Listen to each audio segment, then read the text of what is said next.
पोरं एका मुसलमानाच्या घरात आहेत दाखवा.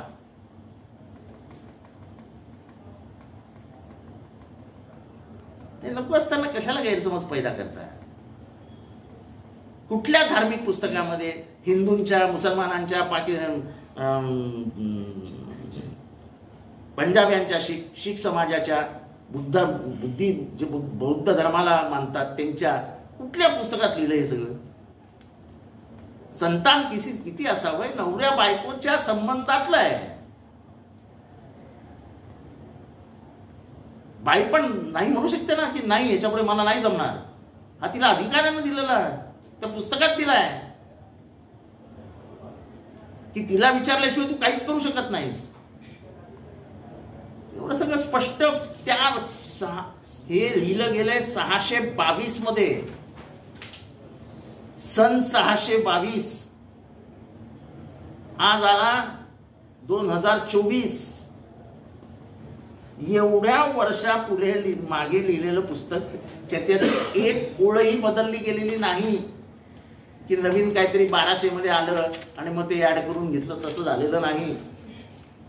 कुराण हे जे आलंय ते जाऊ द्या, पण जे देवाचं पुस्तक आहे त्यांच्या, त्या देवाच्या पुस्तकातली खोटी माहिती पुढे करायची आणि त्याच्यावर चित्रपट काढायचा.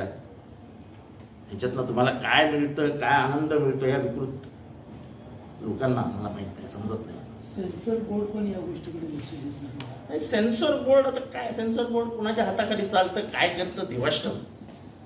सेन्सर बोर्डाने कुठेतरी भिंती टाकल्या पाहिजे.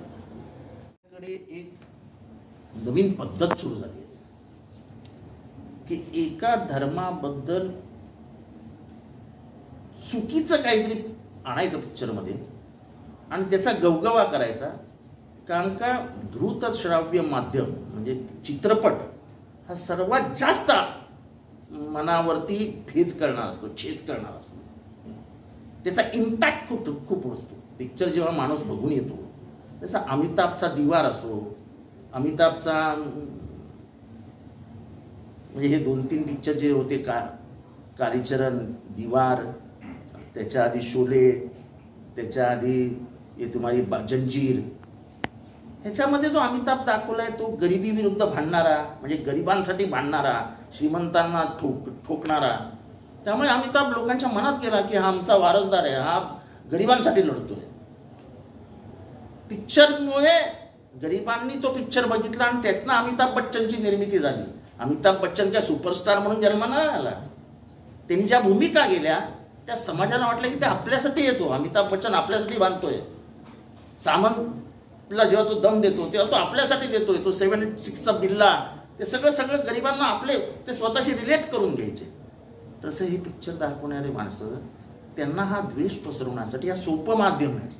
पण आता एवढं जागृती आली आहे समाजामध्ये की केरला फाईल ही स्टोरी आली, 3 दिवसात पिक्चर काढावा लागला. कोणीही बघायला यायला तयार नाही, कारण का सत्य सगळ्यांना कळतं. आता ह्या पिक्चर जो आहे ह्याच्यामध्ये कुराणचाच वापर केला आहे आणि कुराणमध्ये जे लिहिलंय ते खोटं दाखवलंय.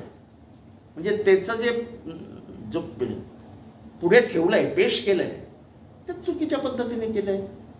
त्याचा अर्थ वेगळा आहे आणि तुम्ही अर्थ वेगळा सांगताय. त्याच्यात लिहिलेलं आहे की तुमच्या पत्नीशिवाय तुम्ही कुठेही जायचं नाही, इतकं स्पष्ट लिहिलेलं आहे. म्हणजे मी बोलू शकत नाही, पण त्याच्यात एखाद्या दाम्पत्याचा संबंध कसा असावा हे सुद्धा लिहिलेलं आहे. हा समाजाला जवळ आणणारा असला पाहिजे. म्हणजे जंजीरमध्ये प्राण पठाण असतो आणि अमिताभ बच्चन इन्स्पेक्टर असतो. दोघं एकमेकांच्या विरोधात उभे राहतात, पण शेवटी दोघं देव दोस्त होतात. बघा जंजीर पिक्चर. सर, एक बॅनरचा वापर केलेला बघा पिक्चर. एक बॅनरचा वापर केलाय की दावते इस्लामी संस्था वगैरे. तो ऑफिशियल संस्था आहे, भारतभर त्यांचे लोक आहेत. त्यांची परमिशन घेतली का बॅनर लावायला? ते सुद्धा विचारलं नाही सेन्सॉर बोर्डाने.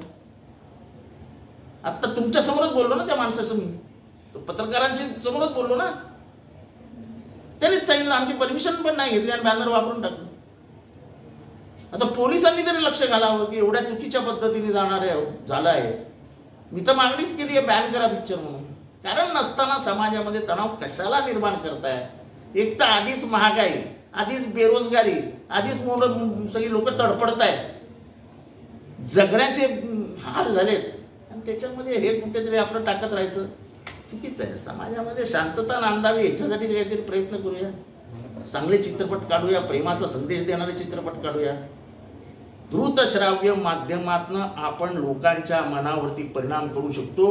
हे हिटलरनी ओळखलं होतं आणि त्याच्यानंतर हे मागच्या काही महिन्यांमध्ये सुरू झालं. हे असे काहीतरी पिक्चर बनवायचे आणि लोक येतील. लोक पिक्चर बघायला जाणार नाही. केरळा फाईल्सच्या बाबतीत हेच झालं, दणक्यात आपटला. आणि त्याच्यात किती गवगवा कोणी कोणी गेलेला तुम्हाला माहिती आहे. करावा हे सुद्धा लिहिलेलं आहे.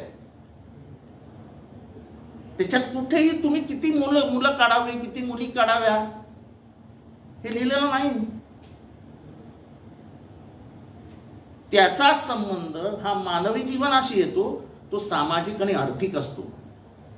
तुम्ही मला आत्ता कुठेही फिरा आणि कोणाच्या घरात 10 मुलं आहेत तर दाखवा. आता त्यांना सुद्धा समजायला लागलंय की परिस्थिती कशी आहे, पैसे किती येत आहेत, पोरं शिकली नाही तर काय होऊ शकतं. त्यांच्या पिढ्यानपिढ्या बर्बाद झाल्या आहेत शिक्षणाशिवाय. तुम्ही एखाद्या समाजाला किती कोपऱ्यात नेऊन मारणार याचा विचार करा. इतकं चुकीचं चित्रपट आणणं आणि ते दाखवणं आणि त्याच्यात महिलांची काही इज्जत आहे की नाही? म्हणजे महिला काय तुम्हाला मशीन वाटते काय पोरं पैदा करणारी? त्यांच्या महिलांना सुद्धा तेवढंच महत्त्व द्या असं कुराणमध्येच सांगितलेलं आहे. तुम्ही कुराणच चुकीच्या पद्धतीने जर आणणार असाल पिक्चरमध्ये तर त्याला सेन्सॉर बोर्डाने मान्यता कशी दिली? त्यांनी कुराण तपासून करायला पाहिजे होतं. त्याच्यात काय लिहिलं होय ते बघायला पाहिजे होतं. काही न बघता आणला. आणि आपल्या इथे काही जण असतातच डमडम डमडम डमडम डमडम वाजवणार. समाजामध्ये वितुष्ट यावं याच्याने भारताचं हित नाही हे अजून लोकांच्या म्हणजे काही जणांच्या लक्षात येत नाही. बऱ्याचशा लोकांच्या लक्षात आले की फक्त आणि फक्त राजकीय कारणासाठी वापरलं. सर 11 लाखाचं बक्षीस देणारा